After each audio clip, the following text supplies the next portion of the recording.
Hey guys, it's Richard with RichMade Knives. I have a short video update on folding knife number 5.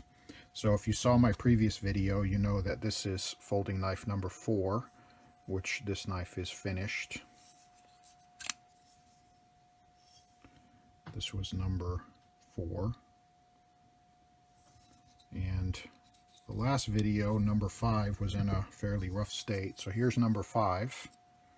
So for those of you who know me or follow me on either Facebook or my videos, you know I'm a big fan of flame coloring, sometimes referred to as flame anodization. It's actually flame coloring, but that's what this one is. It has a blue and copper bronze stripe on each side. I made the pocket clip for this one. See what it looks like there. I got the blade heat treated. So the blade is not done yet. This is what it looks like after it comes out of the oven. This darker color right here. I did clean up the flats on both sides. I haven't put the final grind on this yet. I really like the two-tone look, so what I'm probably going to do with my thought right now is I'm going to etch this, dark etch the blade, and then I'm going to polish or sand down the flats like this. So I think this is going to what the knife's going to look like when it's finished. It's going to have a dark etch on the grind and satin on the, or a belt finish on the flats. I think it looks pretty cool. But this is what it looks like after it comes out of the oven. A little bit of scaling, but pretty cool look too. You could almost leave it that way. And of course it doesn't have an edge yet.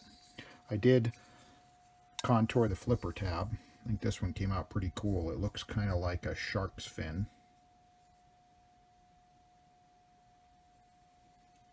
Got some jimping in there, so it'll give you some grip. So yeah, it looks like a shark's fin, and you can see that it will give you quite a bit of leverage. I do have the detent ball set.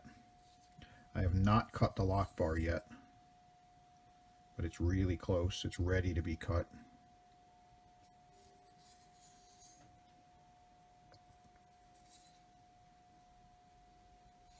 But all the hardware's sized up and mounted. Put a second standoff in there. I moved the standoffs back a little bit on this one. This is number 4, this is number 5, which allowed me to back the pocket clip up more so that it rides a little bit deeper in your pocket. So I think that's a little bit of a nicer design. Gets the knife a little deeper into your pocket, which is great. So flame ano on this one. My intent is that all of these are going to be different in one way or another. I'm not really planning to make any of these that are going to be exactly the same. They're all going to have some variation. This one I didn't do any milling. I just left the handles plain. You recall from the last video, this is a thin and handled version. And this is just, you know, right out of the, basically from the very beginning, putting it together. And you can see it's got fantastic action. It's riding on cage bearings. So, I mean, that's not doing any tuning at all. That's pretty good action there.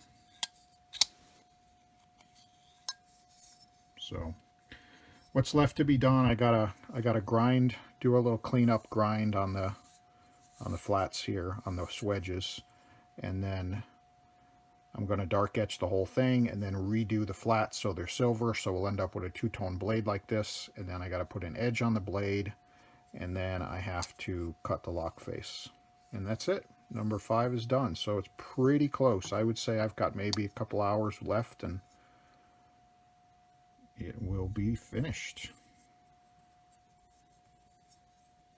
Alright, so let me know what you guys think. Richard with RichMade Knives. Thanks, guys.